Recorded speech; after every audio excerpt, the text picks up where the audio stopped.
أخيرا وبعد طول انتظار ومجهود ووقت في التفكير أنا بعمل الفيديو ده. قبل أي حاجة عايز أقول كل سنة وانتم طيبين ورمضان كريم، ويا رب يعودوا عليكم دايما باليمن والخير والبركات، ويجعلوا شهر سعادة وتحقيق للأماني لكل الناس يا رب. وأولهم أنا يعني أخص نفسي بالذكر في الدعاء. عايز أقول إن رمضان ده سبيشال جدا بالنسبة لي، والتاريخ بتاعه سبيشال أكتر، لأن أنا هعتبر ده التاريخ بتاع اللانشينج لأول فيديو في السلسلة بتاعت البروجكت اللي أنا عايز أعمله إن شاء الله. طب ليه اخترت التاريخ ده؟ مبدئيا هو علشان حاجتين. التاريخ ده مميز جدا، 23/3/23، فهو سهل جدا إنه يتحفظ وسهل جدا إني أوثق بيه الفيديو ده. تاني حاجة إن هو طبعا أول يوم في الشهر الكريم بتاعنا. طب أنا رغيت كتير جدا واتكلمت كتير جدا، طب أنا طالع أصلا بتكلم أو بقول إيه في الفيديو ده؟ أنا توصلت القرار، وبصراحة يعني همشي في بروجكت كده إن شاء الله،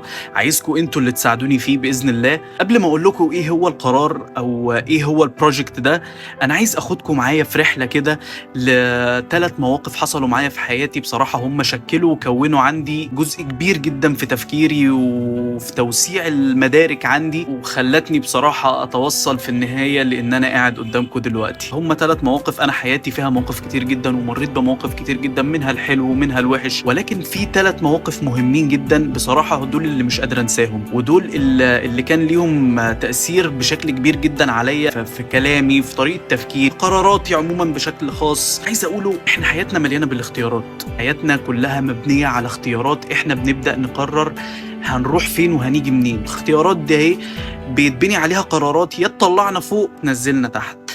وانا بصراحة مريت في حياتي بمواقف كتير جدا خدت فيها قرارات، كان منها الحلو وكان منها الوحش. بصراحة اللي خلاني اقعد دلوقتي واتكلم معاكم في الفيديو ده، ان انا مش عايز يجي عليا يوم من الايام واقول طب انا ليه ما عملتش ده واندم. الموضوع بتاع الندم ده موضوع يعني وحش جدا.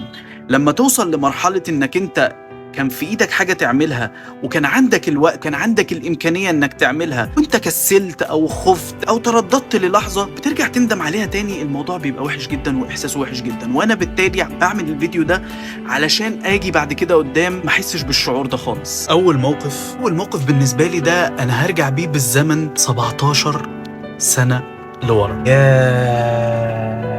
من 17 سنة أنا كان ساعتها عندي 12 سنة، طفل صغير، كنت لسه تقريبا في الابتدائي. كان بيقال عليا ساعتها في الوقت ده إن أنا طفل، كنت يعني اجتماعي، كنت شخص اجتماعي جدا، طفل اجتماعي، كنت اجتماعي بطريقة غريبة، طريقة بصراحة الناس كانت بتشوفها إزاي طفل في السن ده وعنده من الجرأة أو عنده من الانفتاح النفسي إن هو يروح ويتعرف على الناس في أي مكان كنت بروح. أدخل سوبر ماركت، أدخل جمعية تعاونية، أدخل عند جزار، أدخل عند أي مكان، ميكانيكي حتى لما كنت بروح مع بابا وهو بيصلح العربية، كنت لازم أتعرف على الناس اللي موجودين فيه كلهم وأهزر معاهم وأضحك ونلعب، والناس بصراحة كانت بتتقبل. يعني أنا بصراحة ما كنتش يعني طفل اجتماعي وحش أو كنت طفل اجتماعي سيء، كنت طفل اجتماعي محبوب. من ضمن المواقف، أنا والدي بحكم شغله، والدي دكتور بشري، بحكم خبرته في الشغل بتاعه في الدراسة بتاعته عموما، كان بيدي دروس أحياء لطلبة المنهج البريطاني اللي هو IGCSE. في يوم من الأيام كان والدي نازل رايح علشان يدي درس لحد من الطلبة دول. قبل ما ينزل كان والدي عنده عادة إن هو بيقعد يحضر الدرس اللي هيروح علشان يتكلم فيه أو يشرحه. في الوقت ده أنا أتذكر اليوم ده كويس، إن والدي كان قاعد وعمال بيحضر الدرس بتاعه، وأنا ساعتها كنت قاعد بتفرج على إيه؟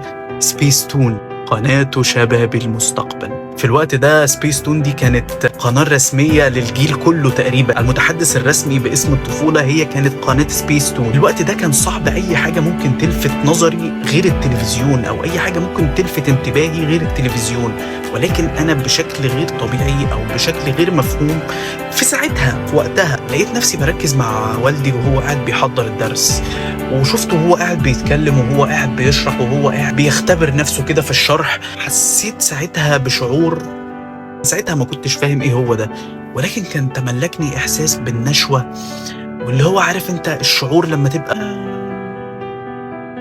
مركز قوي موضوع كان ملفت بشكل غريب. بصراحة أنا ما عرفتش أفسر الإحساس ده ليه ساعتها، خصوصا إن أنا زي ما قلت لكم كنت قاعد بتفرج على الكرتون اللي هو كان يعتبر أهم من الأكل والشرب بالنسبة لي كطفل في الوقت ده. الأيام عدت والموقف ده عدى، ومن غير ما أفهم إيه الشعور ده أو إيه الإحساس اللي أنا حسيته ده ساعتها، وقلت خلاص يعني الطفل وحس بحاجة، موضوع عدى. وده ينقلني للموقف التاني.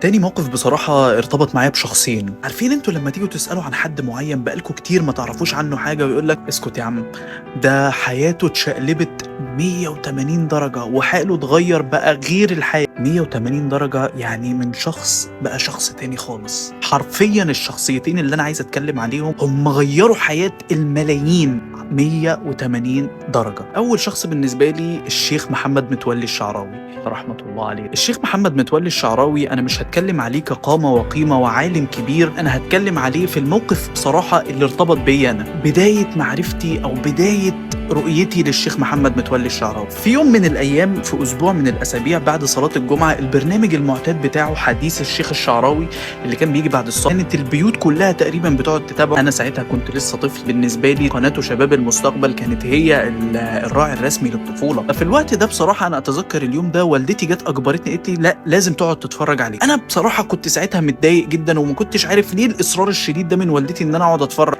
عادي برنامج زي كل البرامج، بصراحة متضايق وزعلان، كرتون شغال. قعدت اتفرجت وتابعت وشفت الحلقة، شيء إلهي خلاني قعدت ركزت وقعدت انتبهت للكلام اللي كان بيتقال ساعتها. حرفيا يا جماعة في نص الحلقة كنت قاعد عامل كده،